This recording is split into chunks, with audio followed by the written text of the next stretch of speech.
and Land Use Commission first. We will have the prayer by Mr. Thibodeau and the pledge by Mr. Smith. Lord, we thank you this day. We thank you for your grace. We thank you for your mercy upon our lives. And as we deliberate this evening, we pray that what we do here is beneficial for the people of our parish. We thank you, Lord, and as we approach June 1st, we pray that the parish is granted your grace and mercy, that we make it through without severe or significant harm from any hurricane. These and other blessings we ask in Jesus' name. Amen. Amen. I pledge allegiance to the flag of the United States of America and to the republic for which it stands, one nation, under God, indivisible, with liberty and justice for all. All right, Ms. Becky, roll call. Mr. Michael Billiot, Mr. Terry Gold, Mr. Robbie Liner, Here. Mr. Clarence McGuire, Ms. Anchelle Poisson, Mr. Jan Rogers, Mr. Travion Smith, Mr. Barry Soudier, Mr. Wayne Thibodeau. Present. We have a quorum. Thank you, Ms. Becky. Conflict disclosure. I remind the commissioners that anytime tonight a conflict of interest exists, arises, or is recognized as to any issue during this meeting, he or she should immediately disclose it and to recuse himself or herself from participating in debate, discussion, and voting on this matter. Does any member have anything to disclose at this time? Yes, I do. I recuse myself of, Wait, let me get your mic. Mr. Gold. Yes, I would like to recuse myself of F2. All right. Can you wipe me, Robert? Yeah, Chris, I'll let you too. Derek? Mr. Gold, is just to clarify, that's not your development or anything, is it? It is. Okay. He's the applicant. Yes, it is. Okay, my so you are the applicant? Yes. Okay, yeah, so just make sure you recuse yourself from any conversations on it. Yeah, Um, I'm gonna get up from here. Okay, perfect. He's gonna come sit back there. Okay, perfect, thanks. Okay, anyone else? All right, thank you, Mr. Gold. All right, D, approval of the minutes of the Zoning and Land Use Commission of the regular meeting of March 19th, 2026. Second. Motion by Mr. Soudier, second by Mr. Smith. All approved, aye. Aye. All opposed, nay. Motion passes. Communications. No communication, sir. Okay, F, new business, home occupation. Establish a notary business in R1 Single Family Residential Zoning District 421 Douglas Drive. Mr. David Kaufman would like to come up and, I'm here representing David. My name is Carol Kaufman. you could come up to the mic, ma'am. First thing, your name, and then I'm gonna need your address as well. Carol Kaufman Lede, 421 Douglas Drive, Houma, Louisiana. Okay, and just tell us just a quick what you're doing. He's a notary, and he does on-site notary, but he every now and again he takes appointments at his house, Okay, and that's it. And that's basically it. yes, ma'am. And now I'll just ask you to stand to the side or sit down for a second, and I'll open it up to the public. Anybody who wants to speak on this matter, ma'am, yeah, you could sit down, ma'am. Oh, I can say that. Thank you. Yeah, I'll call you back up after we hear from the public. Once again, name and address, ma'am. Yes, sir. Marilyn Bro. I live at 422 Douglas Drive. I am here with my mother, Carolyn Shelton, who is 93 years old. She has lived in that house since 1966. We were the second house on the street. 60 years of investing peace and stability in a residential neighborhood. We have always enjoyed a quiet, predictable environment. However, the new notary business across the street has fundamentally changed that. This isn't a quiet home office. It has exceeded the reasonable bounds of a home-based occupation, effectively converting a private residence into a high turnover business location. The most distressing change is the constant turnover of strangers, multiple vehicles in what used to be a private residential block. We rely on a shared neighborhood watch environment where we recognize who belongs. Now we have a revolving door of 7-day-a-week traffic. There are multiple vehicles idling or parked in the street at a time. One evening from 5:40 to 6:40 p.m., I counted 7 different vehicles. These are people standing in the yard or in the driveway for lengths of time. At 8 p.m. this Saturday evening, there were 3 different vehicles with people standing in the driveway using inappropriate language. These are customers that are not similar to a tutor or a hairdresser or a babysitter or the other typical home businesses. Those people you know, these are strangers that are coming and going in volumes similar to a retail store. This erosion of our residential peace is just an inconvenience. It's a safety concern for my mother who's lived there for 6 decades. The loss of predictability and constant presence of unknown vehicles and people parked or stopped in front of our house make her feel less secure in her own home. So I respectfully request that the board to deny the request in the home office for the volume of customers that far exceeds what is acceptable for a residential location. That was well said. Thank you. All right, anyone else would like to come up on this matter? Connie Berg, 5953 Alma Street, Houma, Louisiana. This is in our district. It's going to stay residential, correct? Yes. But you're going to have a commercial business in a residential area? Yeah, there's some businesses that. There's exceptions for that are Yes, written? that's what Okay, that's why we're here. all right. Yeah, I wouldn't want to set a precedent to have a business operating out of a house. It seems like you're opening Pandora's box here by allowing one business. You got Christopher. something, Chris? Yeah, well, keep going. Oh, okay. Yeah, that's my concern. Gotcha. That's my only concern is it's long history of residential use. And like I said, I wouldn't want to open Pandora's box. Okay, thank you. I think the best thing to do, so we get it right, is just to simply read the definition of home occupation from the ordinances, right? Right. I think that'll help clarify what types of home-based businesses We allow. are allowed in single-family residential zoning. If you'll just indulge me 1 second here. I mean, the most common example back in the day, at least, was like a beauty shop, beauty parlor. We don't see it as many of those anymore. Here it is. Home occupation, and this is taken from the definitions portion of our zoning ordinance. In general, any business or commercial activity carried out for financial gain within a dwelling unit by the occupant of the dwelling unit, provided that A, the activity is clearly incidental and subordinate to the use of the dwelling unit as a residence, and B, that it's carried on solely within the main dwelling and does not alter or change the exterior character or appearances of the dwelling, and C, is located in a residential district. Now, it goes on to say, this term is applied to the R1 district shall have the following definition. An occupation for gain or support conducted only by members of a family residing in a dwelling and conducted entirely within the dwelling. So you can't have outside employees. If you're doing the work, then you have to live in that house. Okay. Its occupation is incidental to the residential use of the premises and does not utilize more than 25% of the floor area of the dwelling. Home occupations shall include in general personal services such as those furnished by a physician, dentist, musician, artist, cosmetician, or seamstress when performed by the person occupying the building as his or her private dwelling, and shall not include the employment of any additional persons in the performance of such services. Home occupation shall also include such other occupations as constitute personal services and are of nature similar to any of those herein specified.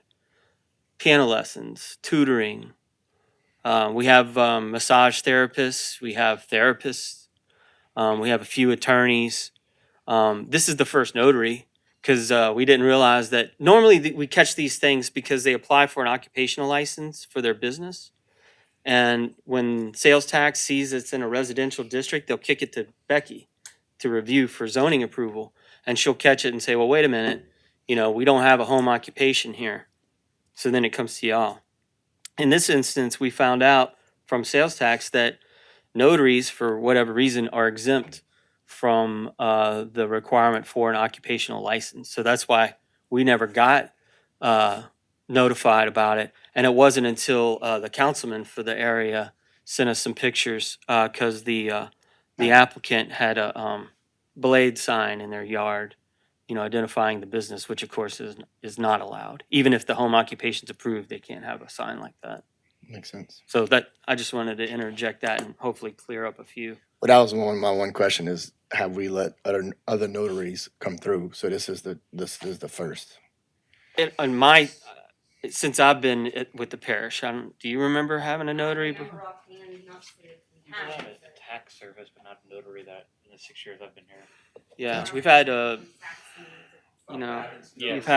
we've had physical therapists, stuff like that. Okay, I'll continue to hear from the public, and then I want to get commissioners' opinions as well. Mrs. Smith. Can you speak more about the exemption for notaries? Where is that laid out? Or who? Sales Said that. tax department just informed us that they're exempt. So I don't know. I didn't dig any further into that. That's not our department. I hate to sound cliche, but not my department. Yeah, I'm aware of it, but that's all I know. I can look into it more if it helps at all. But yeah, I'm just aware that they're also exempt. But I'm not sure anymore because it's not something that I deal with on day to day. But I had heard that because I'm an attorney, I am a notary, so I was aware of it. But that's about it. Mrs. Smith, you good? Yeah. Mrs. Soudier. Yes, Chris, is this just for zoned areas? Yes, this would only be applicable, well, and in residential districts, obviously. Okay. So if you have a home-based business, like say you have a single-family residence, but it just happens to be in a commercial zone district or industrial zone district, and single-family residences are permitted use, but in that instance, you would not have to do the additional step of a home occupation. Okay. Okay, you good, Mrs. Soudier? Yeah. All right, we're going to continue with the public on this matter. Anybody else would like to speak on this matter? Public? Going once, public? 2 times public? 3 times public? Motion to close? I have a motion by Mr. Soudier, a second by Mr. McGuire. All approved, aye. All opposed, nay. All right, motion passes. All right, commissioners, anybody got a comment? Mr. McGuire. I'm just and the young lady spoke. Can you come back up for just a second, though? And Chris, within that definition, hey, Chris, Yes, sir? within that definition, you were saying carried on solely within the main dwelling. Mm-hmm. Okay. But I'm also hearing this young lady speak about the activities. That picture is not actually accurate. The living room is not even with the driveway. The carport extends to the, Yeah. correct. Okay. But you also spoke about the folks that were standing on the outside of the home. Yes, they stand in the front yard, they stand in the street, they stand in the driveway. It's a tiny, tiny office, like it's a utility shed that he's converted. There's a picture on Facebook of the desk and that he has posted. It's 2 Okay. chairs, barely enough room. I'm just concerned about the folks standing on the outside and the activity that's actually going on. I know that would be a distraction for the entire neighborhood, so, Yes, parked in the street, yeah. And I'm saying it's multiple only, vehicles. is this gentleman's 2 vehicles there? Yes, he just moved in January. He's new. He just purchased the home. Okay.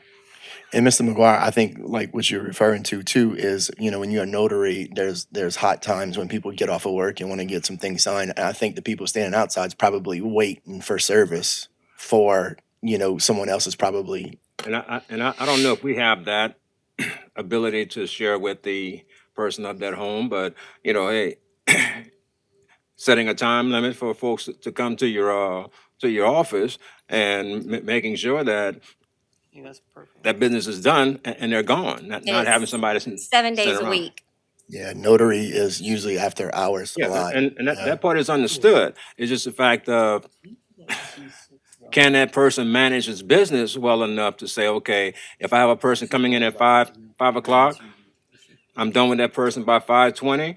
I set my next person for 5:25. I'm not having this line of folks No, they're all waiting, usually in one appointment. It's the multiple, and that's what I would have an issue with. it's the Yeah. multiple people at Gotcha. one appointment. It's not single individual generally. Gotcha. That's what I would have an issue with. Okay, you good, Mr. McGuire? Yes. Mr. Smith? I think I'm most concerned about the conflicting precedents. So if they already have an exemption, we need to figure out where the exemption lies and how it applies to planning and zoning. Because if we set a precedent tonight and those two things are conflicting, who's right or wrong? Derek, do you have a response to that?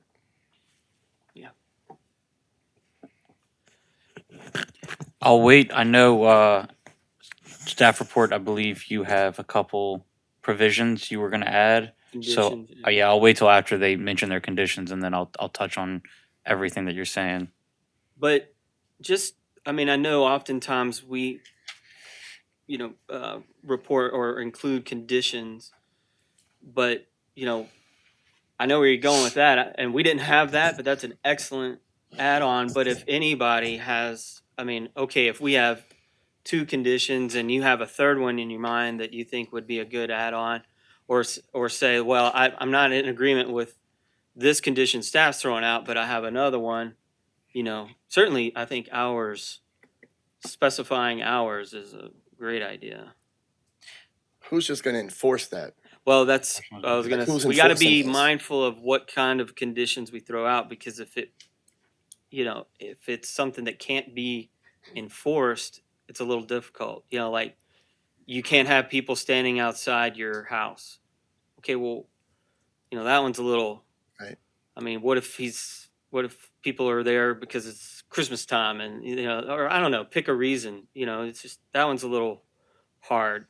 But I think setting specific hours of business, and then if they violate that, then it's a zoning violation. I mean, that would require somebody reporting it to us, but if we get a report about that, And then what do we do? Like, what's we would contact that person, say, this is what's being reported. We want to remind you that these were the conditions set forth, and maybe they get a warning one time. But if it happens again, that's a zoning violation and we revoke the home occupation. And you, okay? Kinda I just like- wanted to see kinda if like we a- had we'll some let power, sales 'cause- tax know he's not able to do that business here. He could have, the business could be based at home, but all of his appointments would have to be done off-site somewhere. The neighbors are the enforcement. Right. Most of the time, it's Which complaint driven. I mean, It's like a conditional I know. approval, Robbie, You so, can't have- I get it. They It's don't just abide as by a the board- conditions, as a they no board- longer have enforcement approval. officers on a Right. stakeout in front of a house at 11 o'clock at night eating No, Chinese. I get it, food. but it's just as a board, now we're putting on the neighbors to do That would be fun. enforcement, you know? Yeah, but unfortunately, there's no other way for I us get to it. enforce any of them. I understand. Mr. Smith? Yeah. You done? You good? I just got a point about that. I mean, I feel like notarizing always requires at least one or more parties. So if it's a family that's breaking up a piece of property and there's Mhm. 7 people involved, and the neighbor calls, now we're running down a complaint for a family that was doing legitimate business at one appointment. Yeah. I mean, there's, Well, yeah, and you have, brought like, up- say it's a succession. well, You could have 20 Or people. transfer of car, there's like, I heard title loan. So imagine you'd have 2 different owners and then you need witnesses usually. took the So word out of say my there's 2 witnesses for witnesses. each person. Now, 1, 2, 3, 4, 5, 6, 7, including the notary, it's 7 people. Yeah, so that condition would be on the neighbor, but she doesn't know his business, so that becomes our responsibility to go check that out. And Yeah, does what- he provide records for every person? Like, Right. how do you enforce something? He should have his business records, I would think, of his appointments, right? But I mean, then whether or not you trust him if he's lying about if it was 1 appointment or 2 appointments, that's a good point. I don't know. But to me, what Mr. Smith's saying to me goes back to the definition. You're changing the environment. You're changing the neighborhood. I mean, We had one, it was a fitness trainer, and it got denied. Because She wanted to do massage therapy, but That's it. neighbors came and said that she was also doing yoga Mhm. yeah, that was it. and wasn't a nice neighbor and had cars all Yeah, like they were having a lot of people show up, Right. and they were parking all along the street and everything. And it was an older subdivision, so the streets are pretty narrow. Maple, like that. Yeah. Right. This is So here, look at the picture of the house. I mean, you have the carport, so obviously, the resident. Does the applicant is he there alone, or does he have family, wife? He just moved in January. He's the only person I've seen there. Okay, so Mrs. Smith, you good? Oh, yeah. so like if it's a one car family, okay, the truck that car is in the carport. So essentially, he could accommodate up to 2 vehicles for clients, right? But if it's a 2 car family, now you've only got 1 spot for clients. Right. So, I was talking with Henry earlier, like, do you have a condition that says, okay, if you have clients that are coming, in that be accommodated in 1 vehicle, fine. But if it's going to be multiple cars, you're going to have to conduct that transaction offsite somewhere. I just think it's a lot to ask a neighborhood to take that on. Yeah. In my, And this, then- just one And then commissioner's opinion. What if he's having a Christmas? I know I keep saying Christmas, but what if he has a Christmas party and there's a bunch of people parked because they're coming for a party, they're Right. not coming to get something notarized. But I guess the consistency of it, Right. Right. Yeah. Mr. Billiot. I remember that this board recently denied an application for dog grooming Mhm. in a neighborhood, and the complaints from the neighbors I remember being quite similar, except Mhm. that it wasn't people around; it was dogs peeing in the grass. But I remember that was We were changing the code. We weren't. Correct. Moving a home occupation. dog grooming is currently not allowed in R1. Correct. But I It's agree. not a home occupation. Correct. It's, But it falls under I animal do service. agree that because I was thinking the same thing, It's Mr. got Billiot, is similarities. that Yeah. if y'all consistency as a board, so if y'all deem that a certain thing is creating an issue to a neighborhood, just like the dog grooming, then my only recommendation would be we stay consistent. So if I'm not aware of any time we've approved notaries, but if we deny this one, outside extreme circumstances, I would say we stick with that going forward, just so that we're not being arbitrary on which ones we're allowing and not allowing as far as notaries. I was just noting that the complaints from the neighbors were saying was like people parking outside different times and just having a business in the area was the complaint, something similar to the notations that Mr. McGuire had made. Yep, I agree with you. Mr. Billiot, you good? Yeah. Mrs. Smith. So yeah, as far as the dog groomers go, Yeah. I don't think that's the same.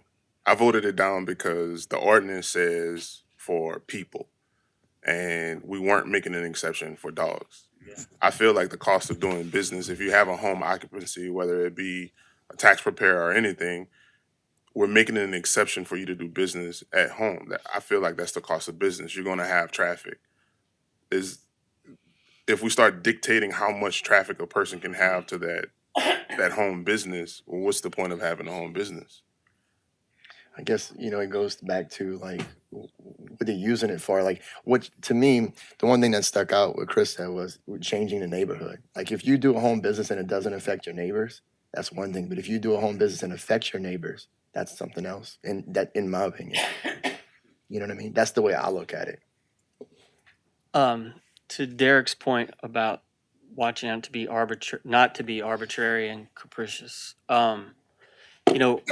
Some of the other examples like massage therapist or piano lessons. I mean, that's 1 car coming. And sometimes we have folks who come in with these and they have, a U-shaped driveway. They got a big yard or whatever. They can accommodate a lot of off-street parking in their driveway. So that could be, if you were to think about, okay, well, notary, because of the nature of that business, typically or oftentimes has, multiple vehicles, people coming in, larger groups, you could, if you were to recommend denial, you could say for this reason, because the existing driveway just isn't sufficient to accommodate what the typical number of clients would be. That way, if something else comes, say another notary comes along and this guy's house is 600 feet back from the road and he's got a huge driveway, then you could, if you felt so, you could approve that one and not say, oh, well, you didn't, you Different denied this one, circumstances. but you Right. approved that one. What's going on? Right, it's different So circumstances. if you were to be thinking about a denial motion, I would think it'd be a good idea to state clearly why. Agreed. Mr. Smith, anything else? Yeah, I'm more concerned about like I said, the exemption that already exists. I think we need to do some research on that before I could feel comfortable about voting on it. Okay. We already closed to public. Yes. Yes. You did? wasn't an official public hearing. Okay, I'll close that. So, want to go straight to administration? Let's hear your opinion. Ma'am, you can sit down. Thank you. Ma'am, you can come back. You, Yes. you can come back up. Yeah. Just I just want to say that, like, when you transfer title loans on cars, like the owner and the seller come differently, and titles, property. We can't all hop in one car and come. Yes, That ma'am. has to be taken into consideration. And I mean, they're not there all night. And he has been having some trees cut in the backyard. So I don't know what she's talking about. Saturday night, I really don't. But because I wasn't there, but I know he had 2 big trees cut. They're all in front yard waiting to be picked up. So What would you say is the bulk of the business? Is it title, that car, I mean, I don't selling know. cars, basically? Yeah, he does property transfers. Notaries can do wills. Notaries can do a lot of things. Sure. Okay, I was just asking. Administration.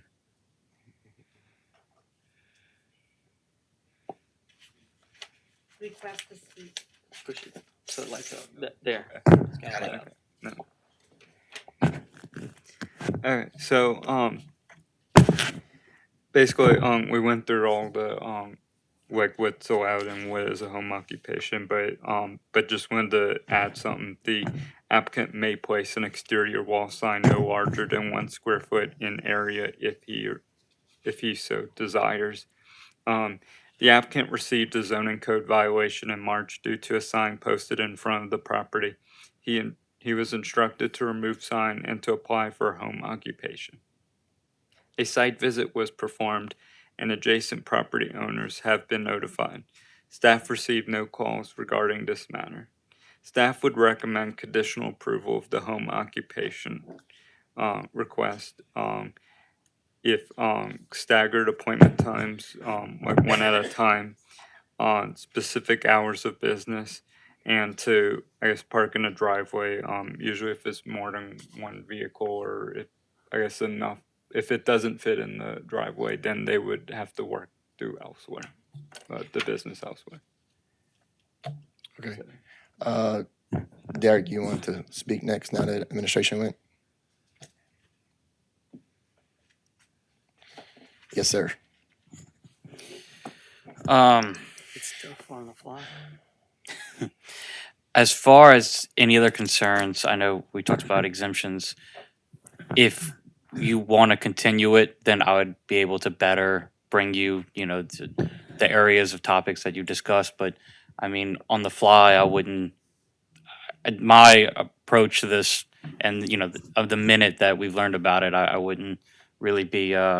I wouldn't be hard pressed to give you good advice on that. But if you want to continue it so that we can look into exemptions more on this specific topic, then I understand. We can do that, and Chris and I can meet, and then we can give you all some advice prior to the meeting so y'all can look at it.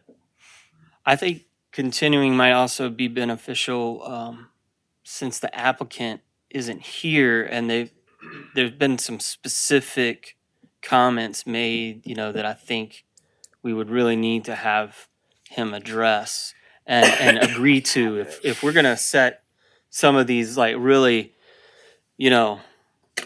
really Strict guidelines. definitive conditions like hours of business and things like that. I think we should have it on record, him agreeing to it on the microphone, Yeah, I agree with Chris. it is a little tough to have someone that's not the applicant agree to specific conditions that Chris is trying to bind him to. Yeah. Okay. All right, commissioners, anybody want to give a motion? Motion to table. Motion to table by Mr. Billiard. Until the May 21st meeting. Motion to table until May 21st. Mr. McGuire, Yeah, just to piggyback on what you said there. look, you might. Oh, I'm sorry. Not Just yet. conditions, Not yet. those conditions. I'm looking at this home right here. I'm seeing maybe 3 cars in the front of this home could actually fit. 2 to 3 cars, okay? I know in my neighborhood, myself personally, I don't like folks parking on my grass. Okay? So I can tell you if he has more than 4 vehicles, they're in somebody else's front yard. And that can cause great problems also. So just keeping that in mind when talking about these conditions. Yeah. Okay, thank you, Mr. McGuire. I have a motion by Mr. Billiard. A second by Mr. Gold. All approved, aye. All opposed, nay. So motion passes. That's it. So we're tabled. So it'll be back on the agenda on May 21st, so be sure and tell your brother. Yeah, I will. I'm gonna let him know. Yeah. And you know, And for he's those of gonna you, make it. He's gonna be here. and just so the He folks, just came here anyway to get his chair moving. the folks here know who came, you know, neighbors and so forth, you will not get another public notice letter like you got that first time. So just put it on your calendar now, May 21st at 6 p.m. Here. Okay, good. All right, moving on. F2, planned unit development, Gold Estates, 102, 104, 106, 108, 110, 112, 114, 116, 18, 120, 122, 124, 126, 128, and 130 Gold Drive, Lot 4, Block 1, Woodland Ranch Acres, Iron Man Properties. Yes. Elisa Champagne, 3697 West Main Street, Gray, Louisiana. Yeah, you get it. What we have here is an existing townhome development called Gold Estates, and they would like to make it into a planned unit development.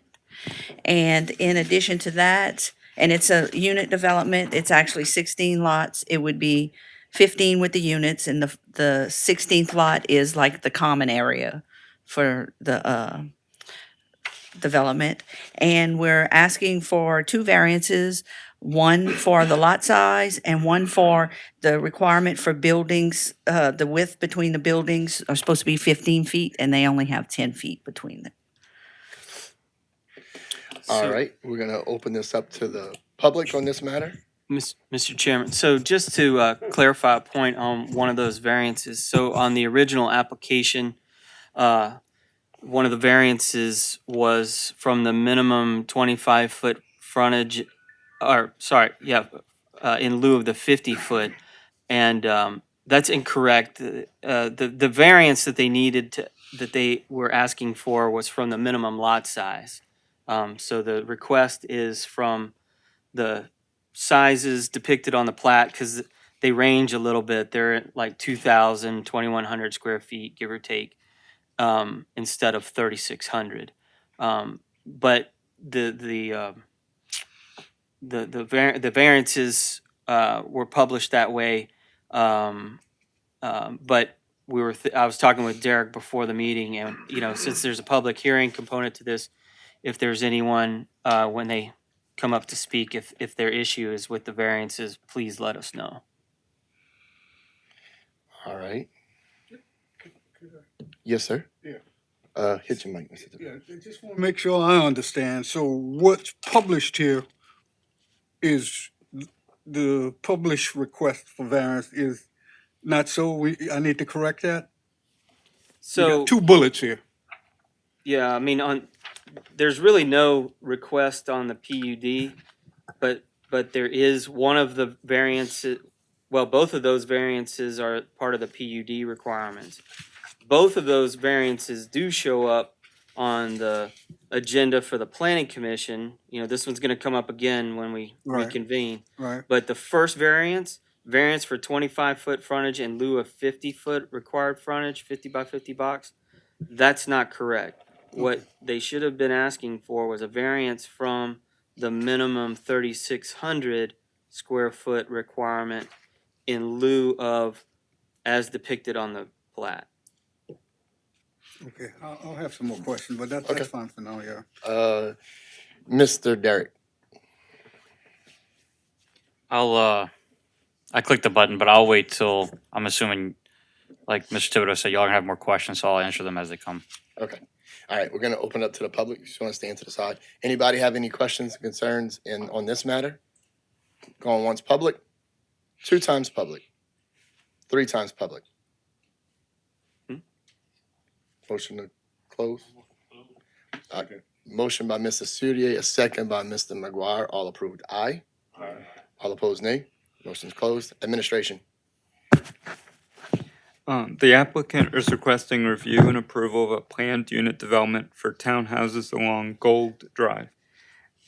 Sections 28 to 116 through 28-118 of the parish zoning ordinance include requirements for planned unit developments to provide for the development of a total planned project which departs from the standard traditional types of residential areas.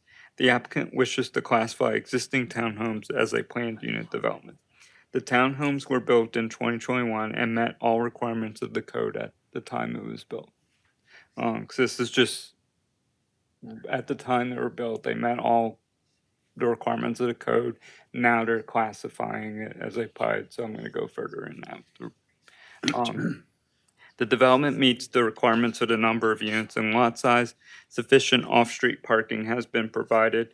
Each dwelling unit has adequate recreational area and fire hydrants are sufficiently provided for. The development provides sidewalks constructed per the requirements for pedestrian safety. The development allows for adequate vehicular circulation and accessibility for emergency vehicles. The subdivision covenants have been submitted. A fence as a buffer would need to be built along the property line of Lot 4P and adjoining property line of the nearby property. And that's the common area listed on the plat. A site visit was, furthermore, the following variances are being requested to allow for the minimum lot sizes located on plat in lieu of 3,600 square feet. And 10-foot setback between contiguous dwelling units in lieu of 15 feet. A site visit was performed and adjacent property owners have been notified. Staff received no calls regarding this matter. Thank you, administration. Back to Derek. I have recommendations. Oh, sorry. Staff recommends approval of the following variances: minimum lot size in lieu of 3,600 square feet, 10-foot setback between contiguous dwelling units in lieu of 15 feet, and staff recommends conditional approval in the following: label fire hydrant on the corner of Gold Drive and Highway 56 on plat, provide a fence as a buffer along the property line of Lot 4P and adjoining property line of nearby property per section 28-117C1D of the code. Okay, thank you, administration. Derek. So just to clarify for everybody, if you look on your agenda on the planning part, so if you have the one that's front and back, it's on the second page, it's G2. I'll let everyone go there. It's the Gold Estates, a redivision of Lot 4, Block 1 of Addendum 3. So those two variances apply for this rezone. So, Not a rezone. sorry, I keep saying rezone. For this, yes, for this PUD, for the zoning, for the Zoning and Land Use Commission. So if you believe that if you believe you need more time because of any issues with the change of the variance on the fly, then I would recommend you continue this item, which would automatically continue the planning commission item. But however, if you feel that enough attention's been brought to the issue, you know, with the understanding of what the variance actually is, then vote on it as you wish. The only difference is the 5 feet. So it was previously on the agenda, 25-foot frontage in lieu of 50-foot required frontage. And it's now minimum lot size requirements as depicted on plat in lieu of 3,600 square feet. So they have, every one of those proposed lots is wider than 25 feet. They're a little bit wider, but they're wider. So they meet the frontage requirement, and the minimum width requirement for a PUD. The 50 by 50 foot boxes is kind of it applies to all subdivisions except PUDs, right? When, you know how I usually say lot configuration and layout, neat pair subdivision? One of those standards for development is that the lot, somewhere in the lot, it has to be big enough for a 50-foot by 50-foot box to fit in there. And that's to keep somebody from subdividing properties that are 25 feet wide and 1,000 feet long, or 2,000, 3,000 feet long. But that's not a requirement in a PUD. PUDs are different. But what this PUD does require is a minimum lot size requirement of 3,600. Normally it's 6,000, right, guys? This is 3,600. But all of theirs are, you know, just around 2,000 or a little bit above 2,000. So that's the variance they needed there. The other variance that they needed was between the two buildings. One has 8 units, one has 7 units, and that little alleyway or what have you, driveway there between the two, and it should be 15 feet, but it's 10. But like Henry had pointed out, when this was built, it wasn't intended to be subdivided. It was just multifamily residential. Kind of like Joey Yesso's townhomes over there on Gabass Downtown, Street. That's right. one parcel. It's 8 units, but it's one parcel, so it's multifamily. It's not a PUD. Right. But, you know, the applicant here, you know, I think it's for insurance reasons, he was required to put each townhome on its own legal lot of record. I believe he still intends to own it and lease them out, but for insurance reasons, you got to split them up. Got it. Okay. Mr. Thibodeau. Yeah, I want to ask the representative a few questions. I just want to make sure I understand. We're not building anything here, right? No, it's built. We're trying to well, what is it classified as right now? Multifamily residential. Okay, so we want to reclassify it to a PUD. That's right. Okay, so you got classified, so we actually want to reclassify.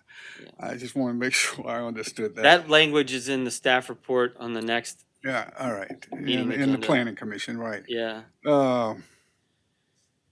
What's the value? What's the benefit for doing that? I have no idea. Mr. Gold. So the benefit for that is, right now, when you insure these Name and address. O's Terry Gold, address is 2131 Bayou Blue Road. So the benefit of doing that for us is if we finance out on these properties, if we had to finance out, we would have to insure both buildings for flood. When we built that property, it was no flood zone. So by doing this, we can cash out on the property and we can take out flood insurance on whatever desired units we choose or to choose to finance against. And whatever desired of these 15 that are addressed here. Yes, sir. All right. Gotcha. Yeah, I think I'm following. I'm a little slow today, but thank you, Mr. Chairman. Yes, sir. All right. Need another comment or a motion?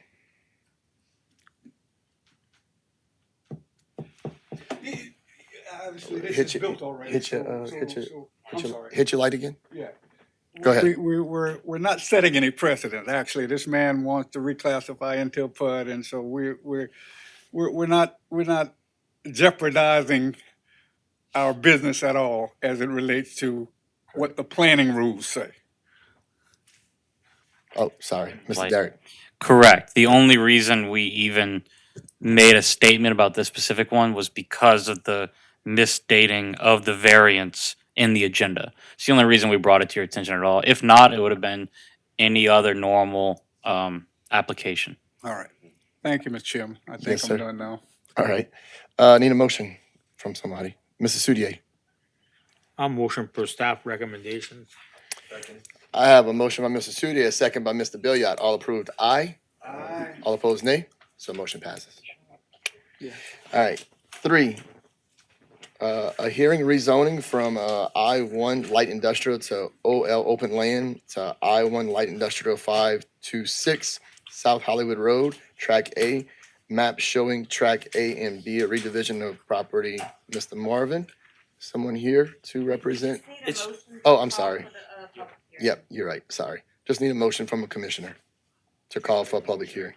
I'll second. I have a motion by Mr. Smith, a second by Mr. Thibodeau. All approved, aye. All opposed, nay. So motion passes. Staff report. Okay, so let's see.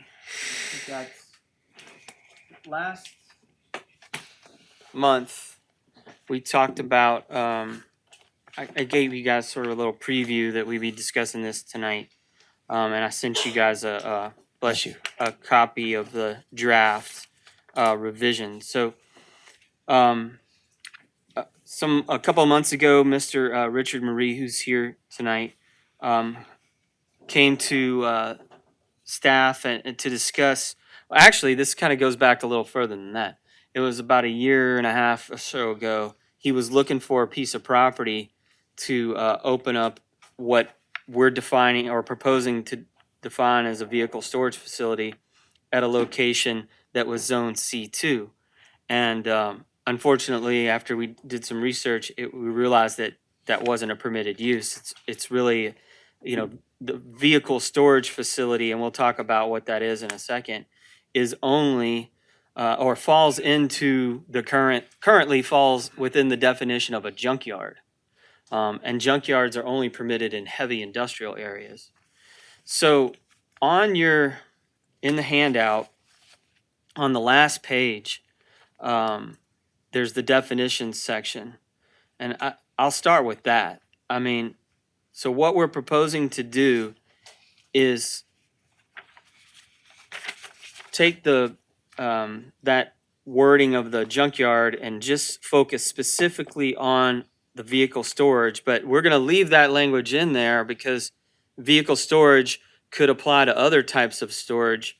But here we're calling this vehicle storage facility limited. And so what we're defining that is, and a lot of this is taken from the state regulations, is a facility licensed by the state of Louisiana for the storage of vehicles that have been wrecked, stolen, towed, or impounded for any other reason. The facility shall be surrounded by a screen fence at least 7 feet high. The duration of the storage shall be of a temporary nature, subject to the length of time that it takes for the vehicle to be lawfully returned to the owner, sent to a collision repair facility, or a permanent junkyard or scrapyard or similar. So, if your car gets towed, Mr. Richard owns a tow company, so he'll tow it to their yard, and it'll stay there for a day or two or whatever until you are able to go pick it up for whatever reason it gets towed. That's what we're talking about. Now, they have a facility like this on West Main, across the bayou from their auto parts store, that was there and was grandfathered in. So when that area was zoned in 2007, that was just a legal non-conforming use. Same with on North Hollywood Road. There's another tow facility that has a yard out there. But we had a little bit of a discussion on that last month, and what we're proposing to do is have that as a use in C2, general commercial, but it's a use that requires planning approval. So it's not a permitted use. We're proposing that it be something that they would come to you guys. Notices would go out to property owners within 250 feet. And that's how it'd be handled there. C3, neighborhood commercial, prohibited.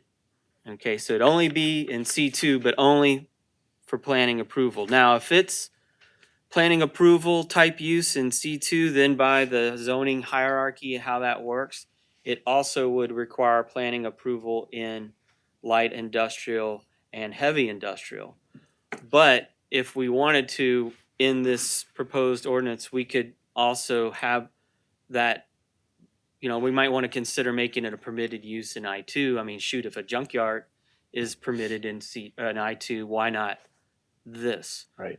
And I kind of feel the same about that, even with light industrial, that it could be a permitted use in I1 or I2. But I think in C2, based on the little discussion we had last month, I think C2 having it as planning approval seems pretty reasonable. And like I said, Mr. Richard is here tonight, and he can really speak to the business nature of the business a lot better than I can. Mr. Richard, can you come up for a second? Name and address, just to get a little more insight. My name is Richard Murray, address 6834 West Park Avenue in Houma. So I'm a third generation owner of Murray's Wrecker Service. We've been in business since 1976. It was like Chris said, about a year and a half ago, I was looking at a piece of property on the east side for an additional storage yard. Because our place on West Main, we're landlocked. We can only house maybe 30 to 40 cars and we're packed in there.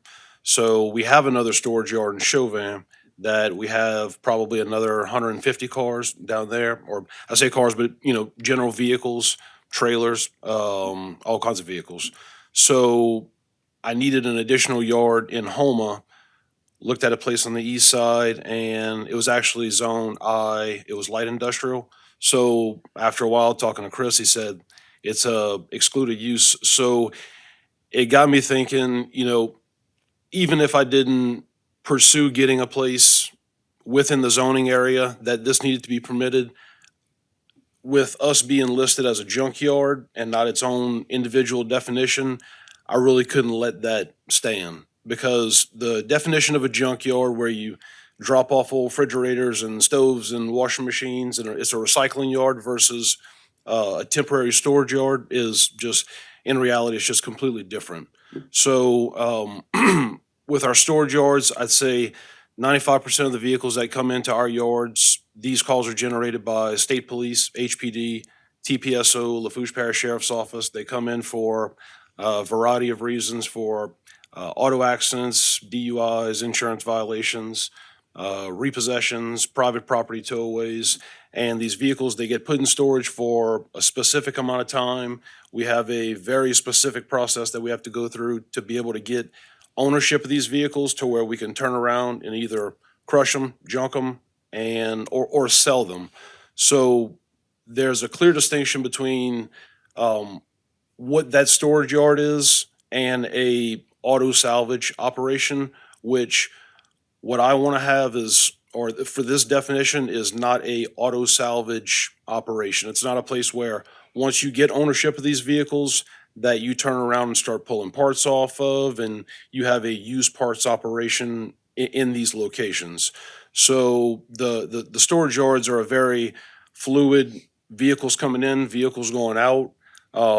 They provide a safe environment for police officers to come look at the vehicles for police investigations. We had 3 progressive agents come by today to look at 3 different vehicles that were involved in accidents, to do adjustments on them. Repossession companies or lien holders come look at these vehicles to see if they're worth picking up. And if they're not, we continue to do our paperwork on them. We get ownership of them. And then once, like I said earlier, once we get ownership of them, we either crush them and get them to a recycling yard, or we sell them, wholesale them, or we'll sell them individually. And, the nature of the beast of a wrecker service, everybody thinks that we get in all these vehicles and they're great vehicles and we make a ton of money, but the fact of the matter is that people don't leave behind great vehicles. That's just the fact of the matter. So a lot of these vehicles that we get ownership of, you have to try to turn them into a little bit of money, because owners of these vehicles, they just don't pick them up, they don't pay a bill on them, and we're forced to turn them into some money. Okay. So like I was saying earlier, if it's not for me and I never open up a storage yard within the zoning area, For my tenure doing what I do, I just think it would be wise to have a storage definition on its own within the zoning rules for the future.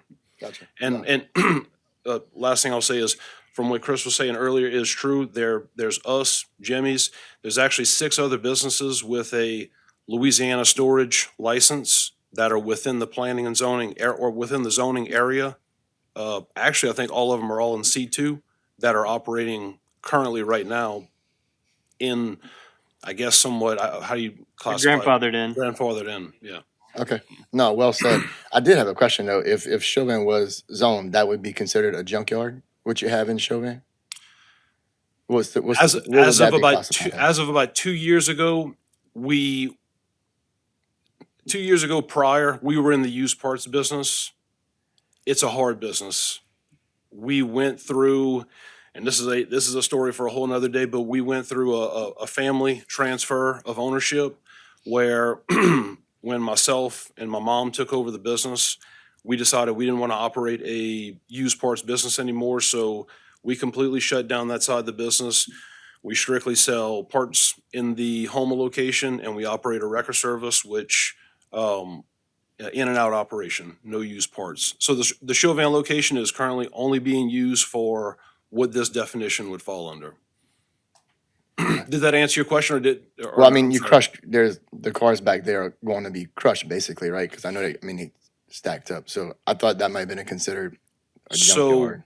as of about 2 years ago, we probably had 2,500 cars down there. But when this transfer of ownership happened, all those cars were wholesaled I gotcha. and Okay. they're out of here. We only have, like I was saying earlier, about 150 cars that are currently Okay. being, processed with paperwork. I understand. Okay.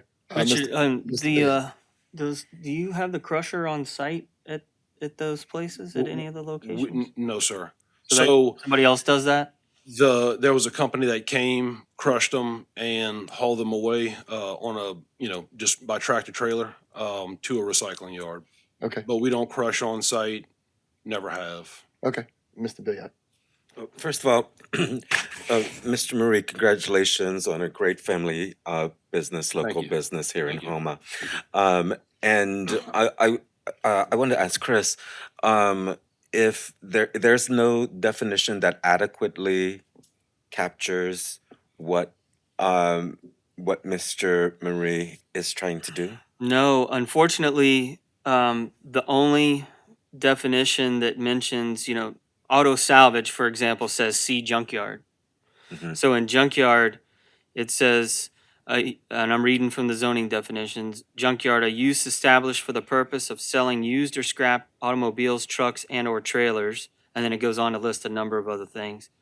And then it skip down. It says, this term also includes dismantling or wrecking of used motor vehicles or trailers, or the storage, sale, or dumping of dismantled or wrecked vehicles or heavy equipment or their parts. There's no definition of this vehicle storage limited. It just doesn't, the only place it fits is in that junkyard definition. And sometimes, remember guys, these ordinances were put in 1976. Star Wars hadn't come out yet. Star Wars Festival, by the way, is May 2nd, Saturday. Downtown. Nice little plug. Yeah.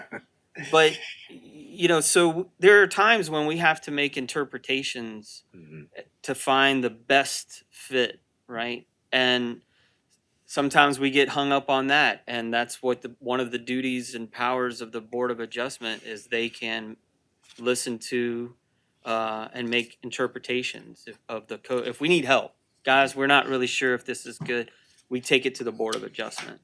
And so when Richard came with this a year and a half ago, I was like, oh man, it's a junkyard. And then, well, he told the story. So here we are. All right. And I will add one thing to it. So our, and I may have said this earlier, I'm not sure. Our storage yards are regulated and annually inspected by the Louisiana State Police. That's the governing body over everything that we do record service wise is governed by the Louisiana State Police and the Public Service Commission as far as setting our rates for police calls. So these yards, it's not a free-for-all. They're inspected annually. We get audited. Usually they'll pull 6 active tickets from vehicles that we're processing paperwork on, and they'll look at them from start to finish and make sure that everything's being adhered to where, and I mean, there's repercussions if it's not being ran the way that they want it to. Okay. All right. Commissioners want to do anything from here? This is just a discussion, obviously, for staff, but do we want to, Mr. Smith? I do like the idea of having separate definitions and even having it to where they come. If you were to pursue a piece of property, I think it would be a healthy conversation for the community at large to know about that, see what's going to be happening. I think he gave an excellent uh, understanding of what type of operation he's running. So I think the general public would like to know that, so they wouldn't be misinformed saying, "Oh, somebody's putting a junkyard, a block away from my house." But having the applicants come in and state their case, I think that would be good as well. So having those two definitions separate and also having them come here, I think that would be sufficient enough. I agree, Mr. Smith. Mr. Billiard, Yeah, I just want to say that I also agree that we should have a definition that more specifically defines what our local business owner needs us to define his business as, so that he can prosper as he envisions his business to be. So yeah, I think that this is exactly the kind of thing that we as a board can do and support. agreed.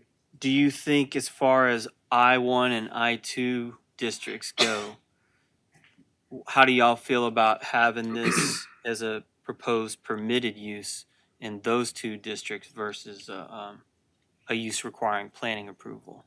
The difference being, if it's permitted use, there's no public notice happening. But Mrs. Smith, well, let me get to Mr. Thibodeau first. No, let Mr. Smith weigh in and I'll. Okay. so I thought the permitted use was going to be for like C2. No, it's a use that requires planning approval. Okay. That way the So- public gets notified. All right. But in I-2, for I-2, example, a junkyard, a Yeah. full-on junkyard, there's no, Yeah. it's nah. permitted. So I think having this to have planning approval in an I-2 district, that doesn't make sense. Yeah, I agree. But how do y'all feel about I-1? You think I-1 would be planning approval or good as a permitted use? I mean, okay, let me put it to you this way. You're a business owner on venture capital or equity. You're an oil and gas service company, and then, this proposed use, this shows up next door. How do you feel about that? I mean, I feel perfectly fine with it because, like he said, it's not only regulated by him as the business owner as a temporary service, but also the state police are involved. I feel like the security aspect of it for someone who wouldn't know all of these definitions, it might be a little off-putting to them, but for them to know that you do have like a governing body that's keeping an eye on this place, I wouldn't have a problem with it. Plus the OMV's there anyway, right? And from my standpoint to what you were saying, or Chris too, if you're on venture capital equity somewhere in that industrial plex and you hear about a record service that's going to set up a storage yard next to your business, you kind of think, all right, what's the thought process that goes through your mind? Or is this going to lower my property value? Is this going to be an eyesore right here? I think the clear distinction between that is for the separation between what we do, vehicles coming in, going out, versus a crusher showing up. You have vehicles being crushed. You have used parts being sold. You have that whole other salvage operation side of things happening, which all of them that are really operating in Terrebonne Parish like that are kind of secluded away from the public eye, behind areas, far tracked back to where you can't see it that much, which I understand. It doesn't look that great. It's kind of it's a ugly thing to have to look at. That's why, we set that stuff up, or we had, in the past, set that stuff up in the back to where it's not an eyesore. But I think, maybe definition wise, if it was a clear distinction between this isn't an auto salvage operation, this isn't a crushing operation, it's not a dismantling location, this is a strict storage, vehicles coming in and out. Okay, gotcha. Mr. Thibodeau. Yeah, sometimes though, some of those vehicles that are stored may be subject to leaking or losing fluid or some other stuff, right? Sure. Yes, Yeah, sir. so, Yes, so sir. you still got to think. I just want to make sure if however we reclassify this or however we create a zone for this, that public has the opportunity to weigh in, Chris. That certainly would be my interest in this whole change or revamping of what we're trying to do here.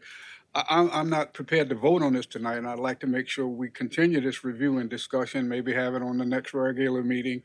And I know you asked the question about how we feel about those 2 or 3 different classifications. So I hope you're not expecting the commission to move on that tonight. No, the possible action on there was the calling of a public hearing on Thursday, May 21st at 6 p.m. so that at the next regular meeting, Okay. so that we can, have a more formal, ordinance ready to go so that, if we are good with how it is, then we can, from there, it can move to council, or if it needs to get continued, that's fine. But, So yeah, that's, this draft is ready to move forward on? well, I didn't think not so. exactly, because it doesn't include anything about I-1 or I-2. Okay. And like Mr. Richard was just talking about, if we wanted to go a little bit further in the proposed definition, just so hopefully there's no misinterpretation, to say that uses such as but not limited to, or this does not include uses such as but not limited to used auto parts sales or sale of wrecked vehicles or something like that. I mean, Well, Mr. Thibodeau brings up a great point though about the fluids, because I mean, is there going to be any type of distance? I'm just thinking about these vehicles next to the fence leaking oil, and then the neighbor has to deal with it, or transmission fluid or something. So do. the fluids really does change it, in my point of view, as far as getting some public opinion on it. So I feel like it should come here, but well, that absolutely fine. That's why we have it as a use requiring planning approval. So Right. it's coming. It would come here. The question I have is, do you want to do the same for I-1 and I-2, or leave it permitted? I know we'll kick the can and keep talking about it, but I think we should. Mr. Derek. Chris touched on what I was going to say. I was just going to say that there'll be a public hearing here, and if eventually the commission determines to recommend approval, it'll still go to council, where they'll have at least one public hearing. Who knows how long they'll keep it and revise it or whatever they'll do with it, but it'll have multiple opportunities to be heard by the public. Okay, gotcha. Mr. Billiot. Oh, what I was going to address has already been stated. Okay. All right. So is someone gonna do we need a motion to put it on next month? or If you want to call for a public hearing, yes. Yeah. But if you just want to continue this discussion like we're doing, and not call for a public hearing, then Derek. You could do like we had been doing with the RV park ordinance, where you call for a public hearing for the next meeting, and that doesn't mean that you have to vote on it at that meeting. But then if you have some feedback, positive or negative, then they can, speak their voice, and then maybe that'll influence the way that y'all revise it even further. So if you Okay. want to do that, you can. Good point. Mr. Thibodeau. Okay, yeah, and I was worried about the revisions. So if we call a public hearing, this is a fresh instrument, and you even, what you said, possibly adding to in your last comment, probably would be of some value. So, but it doesn't matter. We call a public hearing. I'm sorry, and the revisions can be made, and And I guess the public hearing would have to be continued after such revision. I'll wait for the light. Okay. Wait, do you want to light me? Thanks. You are correct. Yeah, if we make revisions to the proposed ordinance, we can't approve it that meeting, but that would just be a way for us to hear from the public and revise it, and then it'd be continued for the next one in which you can approve or deny or whatever you'd want to do with it. And what I'll do is, based on the discussion tonight, I'll, take a crack at, maybe adding a sentence in the definition part about no used part sales, clarifying that, and then I'll go ahead and add it as, use requiring planning approval in I-1 and permitted use in I-2, and I'll send that out in advance, so you guys have plenty of time to review it. And then it'll get presented that way, published in the agenda that way, so that on Thursday, May 21st, if everybody's okay with it, and unless there's some, some public comments that would, have us revise it, cause us to revise it, but if everybody's okay with it, then then at least you have the option just to Sure. to call the motion to adopt and move it on right there. Yeah, I can make a motion. Mr. No Thibodeau. sense Yes, in sir. I'd waiting offer- another month. Based on the discussion, and I'll offer a motion that we formally introduce this matter and call for a public hearing on it. I have a motion by Mr. Thibodeau, second by Mr. Billiard. All approved, aye. All opposed, nay. Motion passes. Commissioner comments? Mr. Smith? So the notary situation is really bothering me. I kind of feel like arbitrarily making conditions for an approval is going to turn into a nightmare. So let's say in 6 years another notary comes along. Are those same conditions going to apply to that notary, and who's going to know that? So I feel like if you want to have a conversation about conditions that applies to home occupancy, that should be formalized, and we should have a discussion about how to formalize it. But to say this guy can only have 2 cars at his house, and there's a hairdresser around the block from him who has 6 cars there, that's not someplace that we should be as a board. I think that's going to be entirely too arbitrary if we put conditions on everything. Knowing that this is the first go around, I don't like it. So I just want to state that we probably need to start a discussion about that. So you think the same thing needs to happen with basically where we're at with Marie's, the same conversation needs to happen about the notaries? Absolutely, because from one neighbor saying all of this, and it could just be his business, but the next guy that comes along as a notary, he might run a tight ship. And will those types of conditions be applied to him and vice versa? I just, it seems very sloppy. So who's signed up for the training on May 2nd? I have. That is a wonderful question to ask Mark Black, and I'm totally serious about that. Like whoever's running that, I think that is a great question to bring up and see. Hey, look, I serve on a planning commission. This just came up at our, meeting 2 weeks ago, and it's something that we're going to be looking into. How does this? What do y'all think about this? I don't know who else besides Mart. I know there's one other instructor. It's a but- lady. Yeah, Another parish. yeah. But I would suggest that we also make a motion to go ahead Oh and start yeah, that I'm not saying in conversation lieu of as us well. talking about it. I just think that'd be a good. I'd love to know what they say. I'd be there, but Star Wars Day is May 2nd downtown. Travion, I think that was a point I'd made to Chris, because you had a great point. You said, what if say the next notary firm runs a tight ship, but even what if the next notary firm has neighbors that are less interested in the noise or the volume of people? You're right, because then at what point do we determine who's allowed to have a notary office where? Is it based on the neighbors caring, or is it based on how big your driveway is? Yeah, so we need to be careful exactly how we're going to limit all of these, exemptions. I think the biggest thing for me is I don't want to turn planning dollars into us with a dispute between neighbors. Because like I said, that lady can make that complaint, and it was a birthday party, it was Christmas. It was a large party. Tree service. Anything. Yep. Now we're wasting money going track down a complaint that may not even be valid. So how efficiently can the planning department do their job if that's one of those conditions? And they just might have some beef. They might have something that has been long standing, and it turns into us policing how many people are at their house. Well, and I like what you're saying too, because it sets a criteria where it might even, if we had a criteria in place right now, he might not even qualify. Exactly. And so there's no discussion. We don't even have, it doesn't even come to Exactly. us. All right, you want to do a motion on that? What, for a public hearing? Yes. Yeah, I offer up a motion for a public hearing on conditions related to notaries and home occupancy.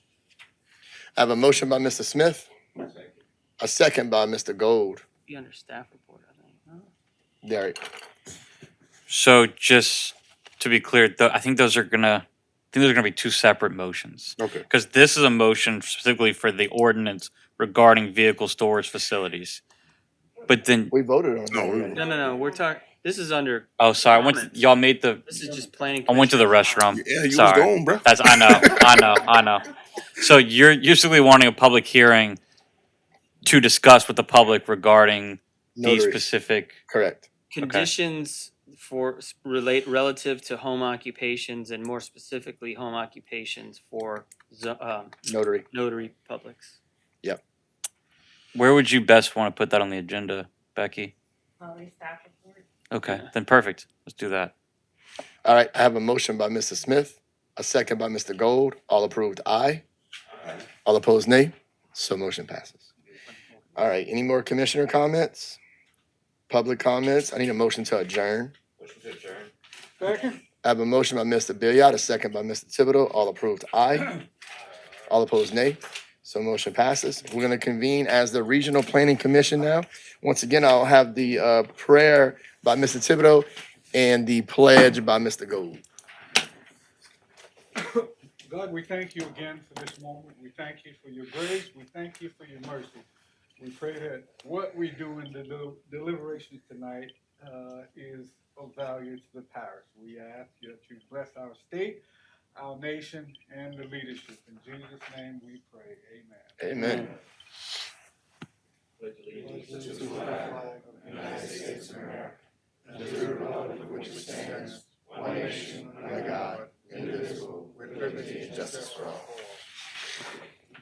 All right, Miss Becky, roll call. Mr. Billiard, Present. Mr. Gold,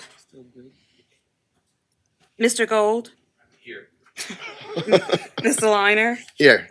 Mr. McGuire, Mrs. Planson, Mr. Rogers, Mr. Smith, Mr. Soudier, Mr. Thibodeau. Present. We have a quorum. Thank you, Ms. Becky. Conflict disclosure. I remind the commissioners that anytime tonight a conflict of interest exists, arises, or is recognized as to any issue during this meeting, he or she should immediately disclose it and is to recuse himself or herself participating in debate, discussion, and voting on this matter. Does any member have anything to disclose at this time?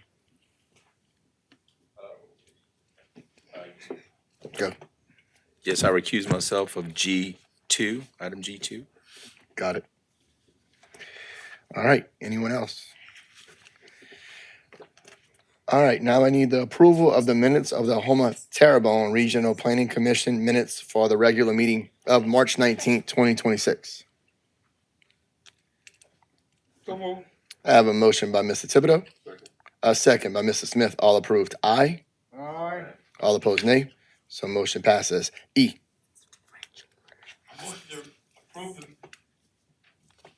Go. Remittance of payments for the April 16th, 2026 invoices and the treasury report for March 2026. I have a motion by Mr. Soudier, Second. second by Mr. Gold. All approved, aye. All opposed, nay. So motion passes. Also with E, Martin and Pellegrin CPA to present 2025 annual audit ratification and acceptance. My name is Pernell Pellegrin with Martin and Pellegrin CPAs. We at 103 Ramey Road, Houma, Louisiana. We are a local CPA firm that specializes in governmental and nonprofit auditing.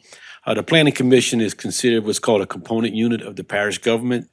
The parish government requires all its component units have an audit. When we do an audit, we come in and test your books and records for like the commission, primarily verifying your cash balances, testing your expenses, seeing if there's any receivables due at the end of the year, looking for trends in your revenues. And at the end of the day, we actually issue 3 separate opinions.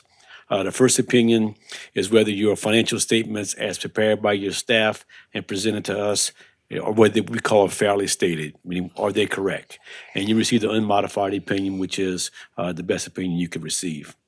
The second opinion is whether your accounting processes and structures are sufficient to produce accurate financial statements.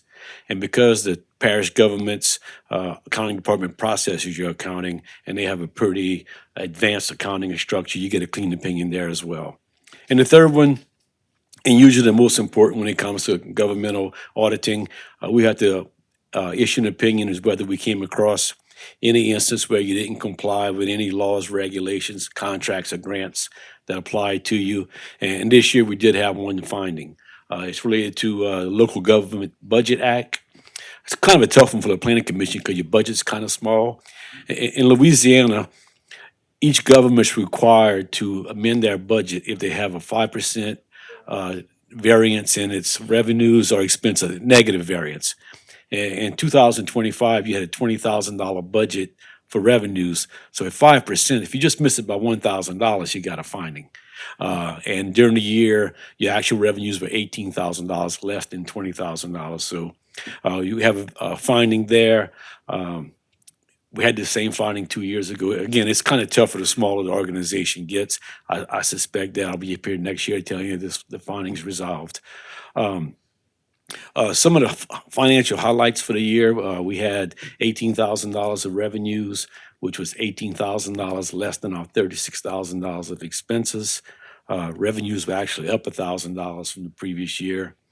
Expenses were up $2,500 from the previous year, primarily because of the $4,700 file cabinet we purchased. That was a capital expenditure. At the end of the year, we had $38,000 in reserves, which is, based on the last couple of years of operations, about 2 years worth of reserves. I was required to file this report by May 15th with the parish. It's already been filed. Tomorrow, when I get to the office, I'm going to submit it to the legislative auditor's office, and then you're good for another year as far as your audit requirement goes. It really, and look, that's what I do for a living, but the fact that you are required to have an audit at your size really is not fair to you guys. There should be another level of service where you can get some kind of assurance by having a full-blown audit for an entity with a $20,000 budget. But Right. I don't make the rules. Right. And I'll take any questions you may have. Anyone have any questions? I got and I'm not sure it's for him or for staff. I guess. Hit your I'm light. sorry. You good? Thank Go you. The people or person who should be monitoring that is probably in accounting or finance, right? Correct. Okay. And so what happens? They I'll have don't to- communicate with us? I'm hearing Yeah. hearing it for the first time, so Yeah. I'll have to check Yeah. with Melissa or Sarah. Sarah. I would think the way Sarah probably should, maybe October of every year, compare where we at. The tricky part is you have to amend the budget by year end, Right. and you might be not out of variance until the last 15 days of the year. All right. You know. Who's the account exec for finance that's assigned to planning? Sarah. We just said Sarah LaCourte. Oh, okay. All right. Thank you. All right. Any other questions? All right. Thank you, bud. Thank you very Appreciate much. your time. Appreciate y'all. Yes, sir. Wait, don't you have to ratify we do. this? I'm sorry. We do. We need a motion. Wait, I'm sorry, Mr. Billiard. How much does the planning commission pay for the audit? You know, I was thinking about that while I was there. I'm not 100% sure, but I think it's around $3,000. Yeah, that sounds about right. Okay. Need a motion? Mr. Soudier? $3,000. I have a motion by Mr. Soudier. Second by Mr. Billiard. All approved, aye? It is the cheapest audit fee I have, and by this much. All opposed, nay? So motion passes. Hey, thank y'all very much. Yes, sir. Appreciate y'all. Communications. Yes, sir. Today is Henry's birthday. No. Congratulations on your new level, Henry. All right. Henry. Yeah. I told him that when I was interviewing him. You know they're going to call you Henri around here. All right. G1, a redivision of Lot E to property belonging to Mr. Rodney. I'm going to stop there. Last name's dangerous. We'll go with That's Rodney. the old name. Caught me off guard. Elisa Champagne, 3697 West Main Street, Gray, Louisiana. What we have here is a minor subdivision, an existing lot that they want to make the rear portion of it a raw land. So we're dividing it into two, a regular single-family residential, Lot E1, and in the rear will be raw land. Sole purposes only is for the mortgage.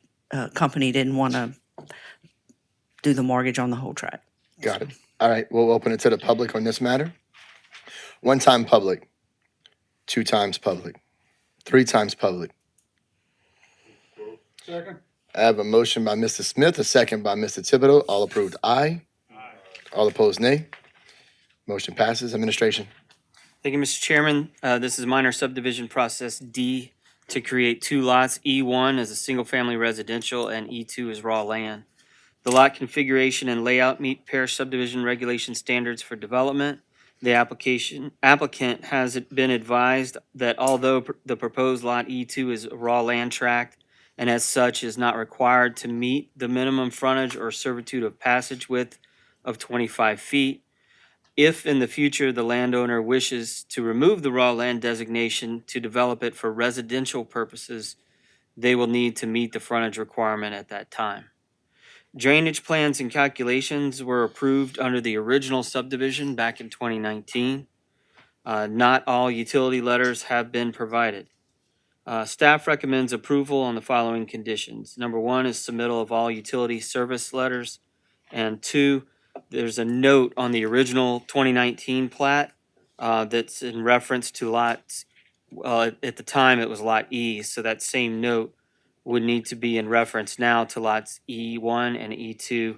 And the note essentially says that any any residential home and on lots E1, and in this case it also say E2, shall be not further than 600 feet to a hydrant. Okay. Now, at the time in 2019, they did build a hydrant.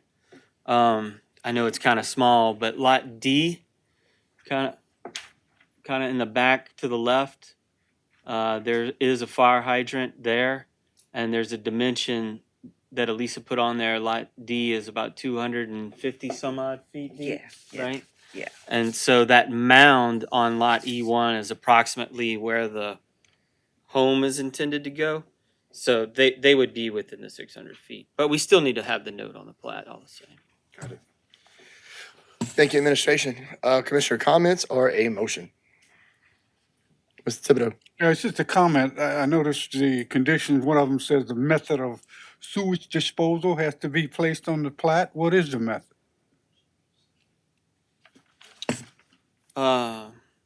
It's septic, is it not? Individual treatment plant, it's on the map.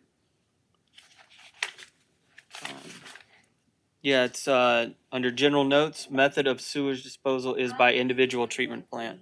You're not on the right page. I'm not in the right place? Really? This is not Martin Luther King? No. Oh, all right. My bad. Plan All right. G1. All right. Sorry. All right. That's the next one. That's it. We'll get out, right? Commissioner, I need a comment or a motion.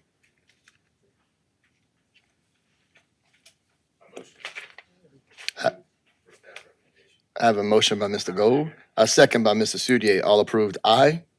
All opposed, nay. Motion passes. Thank you. G2, Gold Estates, a redivision of Lot 4, Block 1, Addendum Number 3 to Woodlawn Ranch Acres. Yes, ma'am. Elisa Champagne, 3697 West Main Street, Gray, Louisiana.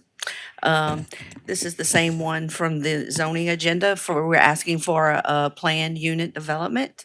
with the two variances, one for the lot size and one from the 15-foot requirement between the buildings to 10 feet. Got it. All right, we'll open up to the public on this matter. One time public, two times public, three times public. I have a motion by Mr. McGuire, a second by Mrs. Smith. All approved, aye. All opposed, nay. Motion passes. Administration. Thank you, Mr. Chairman. This is a minor subdivision process D for a residential townhome PUD, including two variances, one for the minimum lot size requirement as depicted on the plat in lieu of 3,600 square feet, and the second one is 10 feet in between buildings in lieu of 15. With the exception of the requested variances, all other parish subdivision regulation standards of development for a residential townhome PUD have been met. The original townhomes were built in 2021, and at the time, the development was on a single parcel and was considered a multifamily residential development and not a PUD, which is the basis for the hardship for the requested variances. For insurance purposes, the applicant is required to have each townhome on a separate legal lot of record, which is what prompted the need for the PUD subdivision. Drainage plans and calcs are not required. All public notice requirements have been met. Staff recommends approval of the variances and approval of the PUD subdivision on the following conditions. One is submittal of all utility service availability letters, and two, existing fire hydrant at the corner of Gold Drive and Highway 56 be depicted on the plat. Thank you, Administration. Mr. Soudier. I'm gonna make a motion for staff recommendation. I have a motion by Mr. Soudier, a second by Mr. Billiard. All approved, aye. Aye. All opposed, nay. Motion passes. Thank you. G3, the cottage at Cypress Ridge, Phase A. Yes, sir. Good evening, Gene Milford with Milford and Associates, representing the development of Prime Ridge for the cottages, Cypress Ridge Phase A. We got our punch list today. We'd ask that we intend to resolve or comply all the items in here. We ask for 120 days. We'd also ask to be allowed for a construction bond for the items on the list to an amount to be worked out with administration, suitable for the items that are done. I've got to sit down and figure out items, cost for each item. That's going to take a little time. So we'd ask that you allow a construction bond for those items, and otherwise we're going to resolve or comply the items on the list. All right, Administration. Our recommendation is approval on the following conditions. Number one would be compliance with the engineering punch list items, and number two, submittal of a construction bond in an amount subject to approval by the developer and TPCG administration. Okay. Jones letter?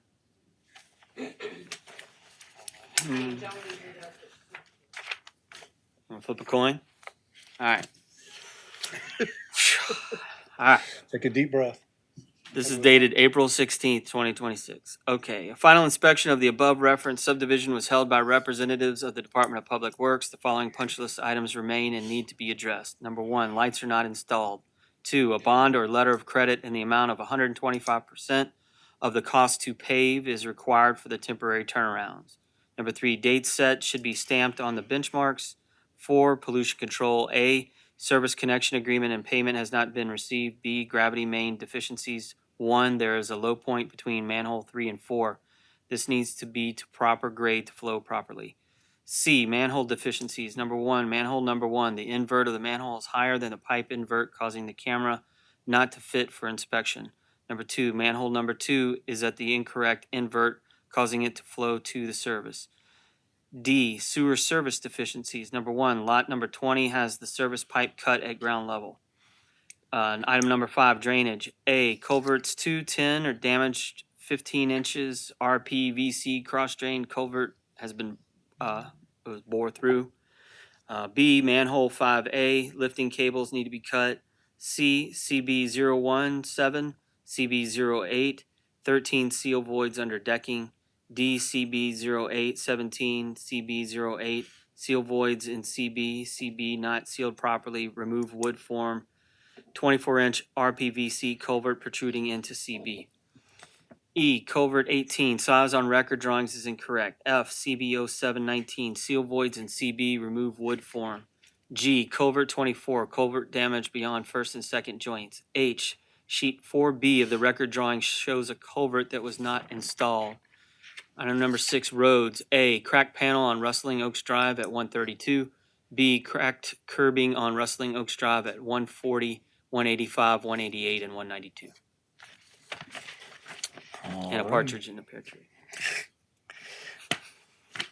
Mr. Thibodeau? Yeah, this report says final inspection, and I know we conditionally approve, and the engineer said, I'm gonna comply with everything. So will we get another report that will be No, there would just be a final approval letter from the engineering department. sent to you? Correct. Okay, so that'll be another final letter. Final letter 1A or something, huh? I guess so. I don't know what they In that typically, it's like a This is like a conditional It's a- letter, then we get a letter that there's, all items have been complied with or addressed, and and then at that point, we send it to council. yeah, we don't send it to council until we get that. Thank you, sir. And Mr. Thibodeau? All right. Another commissioner comment or motion?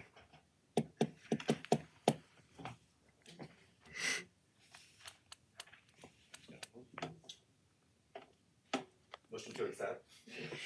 Second. As per, As per staff recommendation. Mr. Smith? Oh, I was gonna make a motion, that's fine. Okay. Mr. Billiard has the motion, a second by Mr. Gold. All approved, aye. Aye. All opposed, nay. So motion passes. Thank you. Yes, sir. Staff report. okay, so I'd like to introduce Ms. Kemp with CPEX. I'm sure y'all remember, last year, the CPEX, the Center for Planning Excellence out of Baton Rouge, approached the parish, to offer, some assistance with the development of a complete streets policy. So CPEX, Terrebonne Parish Consolidated Government, and the Planning Commission all went in together on this. So we developed a steering committee. Some of you serve on that steering committee. And I'm not going to take too much more thunder away, but the presentation tonight is intended to be an overview of what that has been all about and kind of bring you up to speed to where we're at this point and what our next steps are. So, Jessica. All right, thank you. And name and address, please. Okay, Jessica Kemp, 1613 Beech Grove Drive, Baton Rouge, 70806. Thank you. All right, good evening. Thank you, Chris. Like Chris said, I'm Jessica Kemp. I'm the Executive Vice President of the Center for Planning Excellence. Thank you for making some space on your agenda for me. I'm glad to be here to update you on where we are on this policy development. Those just quickly for those of you who may not be familiar with CPEX, we're a nonprofit planning organization. We're based in Baton Rouge, but we work throughout the state with communities, just working with them on planning projects and tools and strategies to help them create and implement strategies to shape their futures. Oh, I'm not doing the things. Sorry, I'm spoiled. There we go. Okay. So I want to start by recognizing and thanking the project team, which includes the commission as well as an advisory committee. That advisory committee, I just want to say quickly, has a really nice broad representation of stakeholders that includes law enforcement, the LSU Ag Center, the Department of Health, the Parish School Board, libraries, transit, DOTD, Public Works, 3 planning commission members. Who else do we have? Parish Central. Council. What's that? South Central Planning. Yeah, South Central Planning Commission. So a really nice, diverse, and robust representation on the advisory committee, and we're grateful for their participation in this process. The goal of the project is to develop a complete streets policy that's tailored to Terrebonne Parish's needs and aspirations, and some of what emerges as critical for that is to make sure that it is a policy that is tailored to the urban and rural settings that characterize the parish, accommodates all modes of transportation, and reflects the needs and aspirations of the community.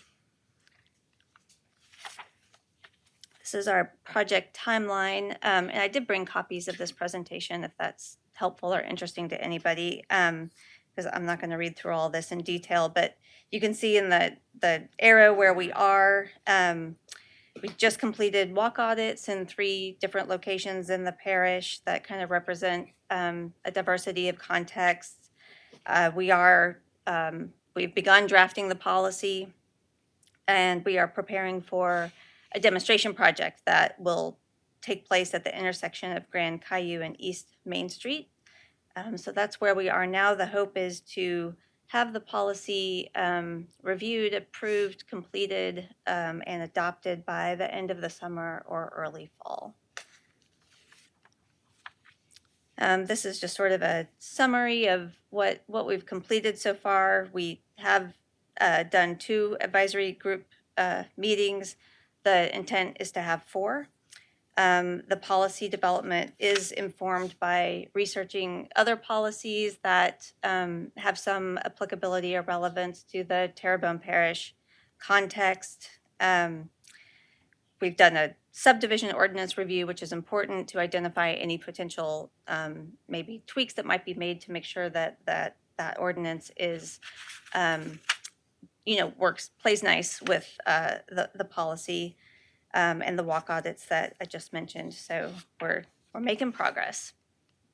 I doubt that this group needs a reminder of what complete streets are, but we did want to just have a definition that everyone on the advisory committee agreed on. And so for our purposes, we're defining complete streets as roadways designed to be safe and accessible for all users, including pedestrians, cyclists, transit riders, and motorists of all ages and abilities, with consideration for future infrastructure growth and streetscape aesthetics. And quickly, just an overview of some of the benefits of complete streets. I think it's important, especially when you're looking for widespread public support of a complete streets policy, to recognize that there's something in here for everyone, even if you don't intend to or care to walk or bike or use transit. It does improve safety for all users, improves equity and access, supports economic development, contributes to a healthier environment, and can improve physical health by making it easier to choose active transportation options. And I would also add to that beautification. So complete streets are for everybody.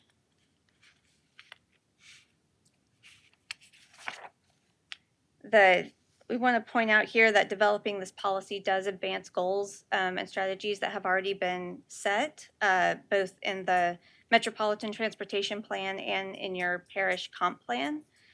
And we also see, I'm sure you all are aware, but the crash data from the past several years also shows that there are needs and opportunities to improve on safety and reduce some of these incidents. So just some context for why a complete streets policy and why now. Now we'll get into what the policy is actually going to contain. First, we just have an outline of what are the major sections of the policy as it's drafted at this point. We'll start with a vision and intent that's kind of focused on this notion of traveling with dignity. Then we'll have design guidelines. We'll talk more about that in a minute, and the context-sensitive scalability. And then some guidance on implementation for the policy. The vision statement was created with input from our steering committee. So this is, this is from your parish stakeholders to build and maintain a safe, dignified, and inclusive transportation network that honors every journey, enabling our residents who shape our culture, the workforce whose dedication propels our economy, and the emergency services who safeguard our well-being to travel seamlessly throughout our parish. Bless you. Bless you. This context-sensitive scalability section is important because this is where we're providing guidance for what complete streets application could look like in the various types of environments in the parish, recognizing that there's broad variation from type to type. And so you can see here we have guidance for the urban core, for commercial and regional arterials, for traditional and suburban neighborhoods, industrial and maritime corridors, rural and agricultural ridges, and bayou communities. So this is an important element of the policy, and one of the ways it's being very specifically tailored to the parish. The implementation section will provide guidance, for coordination and governance and between departments and agencies that have to communicate and collaborate around implementation. Of course, an exceptions process, that's important. Performance metrics, which should be designed to make sure that this policy and its implementation is actually advancing the goals of the policy and the goals of the parish. And then project selection that follows an equity first approach to kind of create some processes and tools for prioritizing highest needs in the parish. And this section, the complementary policies, just want to point out that this policy will be drafted to ensure a complementary relationship with DOTD's statewide Complete Streets policy and support sort of a seamless implementation across jurisdictions. This is also, I think, important to note that having a local policy in place can help signal to DOTD that Complete Streets are a priority and provide support for grant applications or project applications. And then our next steps. So some upcoming milestones. Everything you've seen so far is a draft, and we're continuing to get to a full draft of the policy, at which point Chris will help us disseminate that draft for review and feedback, and then we will go through as many reviews and revisions as we need to make sure we get it just right for the parish. Also coming up is the demonstration project that I mentioned earlier. We'll share more information about that once we have dates set, but I would ask that this group be part of an effort to engage the public. It's a public-facing event, and we want it to be an opportunity to engage people in the Complete Streets concept and also get their specific ideas and feedback on what they want to see in this specific place in their community. And it also provides us additional input that to inform the policy. So we're looking forward to that. I hope to have that up and running before it gets too hot. And I'll stop there. Does anyone have any questions or thoughts they'd like to share? Well, it's not necessarily a question, but I'm glad to know that it would lower blood pressure and cholesterol. So I'm gonna share this with my wife because she has this problem. All right. Thank you, Mr. Thibodeau. Mr. Smith. I just wanted to speak as someone who was on the steering committee, and I appreciate the openness and the input that you guys have garnered from us. It's really been a great experience to learn how this operates and how it can be implemented in our city. Thank you. That's great to hear. Thank you. Thank you, Mr. Smith. They'll also be giving a similar presentation to the parish council on April 29th. Okay. All righty. Mr. Billiard. Yes, ma'am. Can you, I'm wondering about, you had a slide there that talked about coordinating the implementation. Yeah. And who will be coordinating and what is anticipated to be implemented? I think Chris might be able to answer that question better than me. So, I mean, if we're talking about, say, a new roadway, so, we're going to have, of course, the inner departments. You're going to have Public Works, Planning. Public Works, of course, has different divisions, but, we'd also be engaging a lot of the steering committee members on that.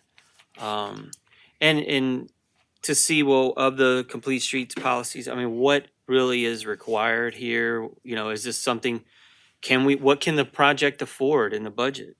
If we can't afford I mean, there's definitely gonna be times where we can't afford all of the things that we want to do. But we need to make sure that we, for example, the place, first thing is make sure you give yourself enough room to do it. You know, okay, well, we're only gonna, if we can only afford a road right now, but we know we wanna come back later and maybe widen that road and have it a boulevard or have it with detached sidewalks on both sides. I mean, we need to make sure we give ourselves a sufficient right of way. And that's an easy example, but. Yeah, I think if I can add to that, one of the reasons that particular section is important is because it is oftentimes sort of highly dependent on the, you know, the jurisdiction, who's involved in that space, and having some mechanism by which those entities, whoever they may be, can coordinate and have sort of a shared vision for the future, so that they, you know, yeah, don't miss opportunities, like the example Chris gave. Are there some future projects that we'll be able to implement this in that we're aware of, for example, from the Department of Transportation and Development? Because it becomes significantly more expensive to implement complete streets once you've built the street. To go back, Right, go yes, back and retrofit it into exactly, a complete streets, as exactly. opposed to when it's being built or before it's being built to have that requirement. That's why I'm asking about that. For example, we have no way for a pedestrian to cross Martin Luther King Mm-hmm. anywhere on there. So that's why I'm wondering if you have some things that you can try implementing prior to the development. Yeah, I would say an option for the policy would be to, and this is what we've done in Baton Rouge, is to call for that consideration at the planning stage of a project, so that you don't find yourself in that situation. And I think that's also kind of what Chris was getting at, that if you're calling for the consideration of complete streets facilities at those early phases of project development, then that gives you the opportunity to identify how to do it in the most cost-effective way. Like MLK, I mean, you know, and of course there is a project that's been in the works for far too long, to implement complete streets measures on Martin Luther King to make it separate. It includes pedestrian, detached multi-use paths and, you know, more efficient and safer traffic flows and access management and improving public access to the public transit and pedestrian movements across the highway, a median. So there's a respite in between, so you're not sprinting across I 5 just don't lanes. There's a understand. whole bunch of things, and that's unfortunately they should have had public meetings this month, and then they were going to let it out in July. But that got pushed back, so now we're into 2027 with it. And I know Jason Bergeron, we're working on getting a sit down with DOTD to go and South Central Planning to go over that specifically. The other thing about it is South Central Planning is a partner here, but our hope is, and in talking with Josh Manning, is the idea is that once Terrebonne develops its policy, then our other MPO members, the other parishes and municipalities will pick up and develop their own, and our MPO would develop their own. So at the end of the day, you'll have 7 complete street policies for the locals, then you'll have the MPO's policy, and all of that ties in with the state. So I think there'll be lots of opportunity. And of course, we have that disaster recovery project coming along. In fact, the name of it is Main Street Complete Streets, and we'll be implementing a lot of complete street measures on Main Street in Houma. Thank you very much for your presentation, and I, like Mr. Trevian, have enjoyed being on the steering committee. Thank you very much. But like Mr. Billiard said, like, how do we get Martin Luther King? How do we get to where we're at? Like, why was none of this thought in the planning stage on MLK? Like, how do we get here? It doesn't make sense to me. Like, why do we have to go back and 90s, retrofit? man. Is that old, I guess? Okay. Yeah, we called it the new way to the mall. Gotcha. But it was officially, it started out as, it was West Tunnel Extension. And then I was already, I had moved, it was, I guess, in the late 90s or early 2000s when it was named Martin Luther King Boulevard. Okay, Martin Luther King Jr. Boulevard. yeah, Yeah. It was the other way to the mall. Yeah. Then that's what he said. then Walmart moved from West Park to Martin Luther King, and boom. That was it. Well, that, and look, that stretch from Hollywood to Enterprise was when DOTD had no access management plan.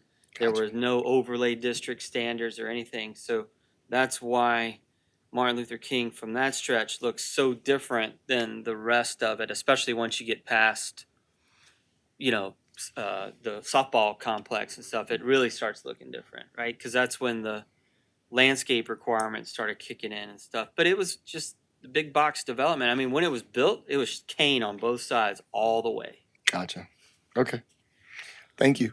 Good, thanks. Staff report, you got a couple more, huh? Yeah. Discussion and possible action regarding the annual report.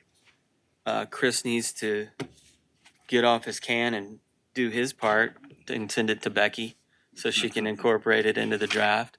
I'll say that. You got anything to add to that, Becky? Ms. Thibodeau? No, but honestly, I just did my part like a couple. How about you, birthday boy? Have you done yours yet? No, see. Not just me. Ms. You have Thibodeau, you good, huh? Do we have an annual report?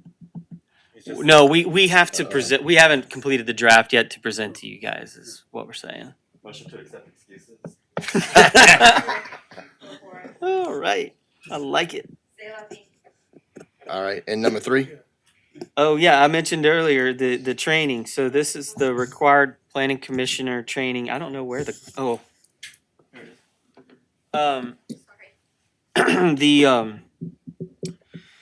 year, it's gonna be at South Central Planning. It'll be on Saturday, May 2nd, 8 a.m. to noon. And I know we have several folks here that have signed up.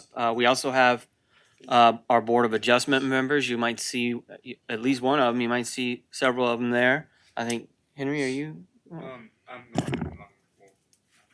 Connie Mm-hmm. signed up, and then, What commissioners are signed up? I know me and Trey. Hopefully everyone on Clarence. this list. So the ones that are incomplete, Robbie. Terry, Robbie, Clarence, Trey. I'm on it. Simon. Perfect. Oh, no, you, didn't we? No. Incomplete, yeah. Yeah, no, I need to do it. Yeah, okay. I'm going. I'll be there.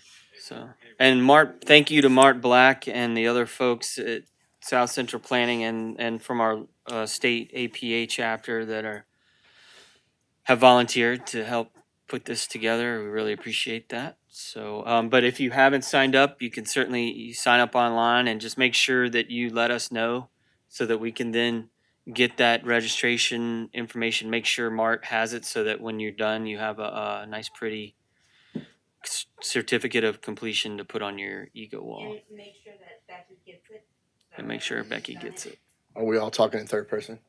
Robbie's gonna be there. All right, administrative approvals. Okay, we didn't. Oh, sorry. There's another part to number 3, just as a reminder, we also have this list of people who haven't completed their Yeah. ethics. This is false. For 2026? Did you get me a copy of it? Okay, it's possible. Okay. Mr. Thibodeau. Yes, sir, I move that I-1 and 2 be approved as administrative approval. Thank you, Mr. Thibodeau. I need a second. A second by Mr. Soudier. All approved, aye. Aye. All opposed, nay. Motion passes. Committee report. Didn't meet. I have a note for a committee report. Didn't meet, but I wanted to bring it up to the commission. Last night, the parish council met and voted against the RV Are you kidding me? park Well, they ordinances. didn't vote against it. You're right. There wasn't a second. So It died. someone made the motion, there was not a second, and therefore, it failed. There was everyone that showed up for all of the numerous hearings we had, showed up again and voiced their concern, just like they did here. And that's just part of life, y'all did. I genuinely believe y'all did a phenomenal job creating it, fine tuning it, working with the public. And a couple people after the meeting, he told me the same, that we invited them in and they appreciate it. I mean, they didn't want it, so it's not like they were ever gonna want the final version. But I still think that this commission did as good of a job as it could. Sometimes you can't accept the results as, a failure, a pass fail. They say you can plan a pretty picnic, but you can't predict the weather. So sometimes it Who said happens. that? Andre 2000. Yeah. So yeah, I just think y'all did a great job. So y'all deserve a little credit on that. Well, that stinks. That's disappointing for sure. I'm glad you knew it, Travion. I'm glad you knew it. All right, public comments or commissioner comments? Yeah, I got it. Go ahead. Wait a minute. It's lit I already. still got the mic? Yeah. Okay, yeah, a couple of questions. I asked about the BetNet initiative and South Central Planning on Bio Terrebonne and wastewater, and you were gonna give me an update on that. Man, Okay. you gotta hit me up. That's all right. You gotta And, hit me up. I'd also, while you investigating, find out if there's an update on the sidewalks from 316 to from Park to Lost Bayou on 316. Yeah. All right. And then finally, you kind of ran past the Martin Luther King naming and that kind of stuff. And just briefly for commissioners' information, that actually ended up being a civil rights issue. The first proposal for Martin Luther King was Lafayette Street. It was rejected. And so there was nothing out there with this new road. And so we ended up getting it named MLK. And there were several police jury members or council members at the time who said Martin Luther King Jr. never. And the sign was put up. Reverend, State Representative Avery Alexandra came to Terrebonne, and we had a big parade to put up the Martin Luther King Jr. Boulevard sign. Ronald S.J. and his clan, they took it down several times. It got shot up several times. Ultimately, in the end, it maintained itself, and of course, then the big box came, and from that on, you see where we are. When was that? In the late '80s. Really? Oh wow, that's really enough. Mm-hmm. So just wanted to make sure it wasn't an easy thing. I was involved in that struggle, and Garland Wallace was the council person leading that charge at that time. Yeah. Yep, that's good information. Thank you, Mr. Chairman. Yes, sir. Yeah. Mr. Billiard. Quick invitation. The United Houma Nation has been at Jazz Fest for 40 years. We sell our fry bread and corn makshu, and it's one of the most popular food places at Jazz Fest. We don't sell our fry bread and corn makshu here in Terrebonne Parish yet. But I would just want to invite everyone to come to the United Houma Nation's booth at the Jazz Fest, which is the last weekend of April and the first weekend in May. And of course, if that's only if the force is not with you on May 2nd. That's y'all are a tough act to compete against. Let me just say that. Where at Jazz Fest for people that are going to Jazz Fest? People at Jazz Fest, we are in the international area. So it's the multicultural, we're in the multicultural area. Thank you, Mr. Billiard. All right, any other public comments? If not, I need a motion to adjourn. I have a motion by Mr. Smith, a second by Mr. Billiard. All approved, aye. All opposed, nay. Motion passes. Thank you, Jesus.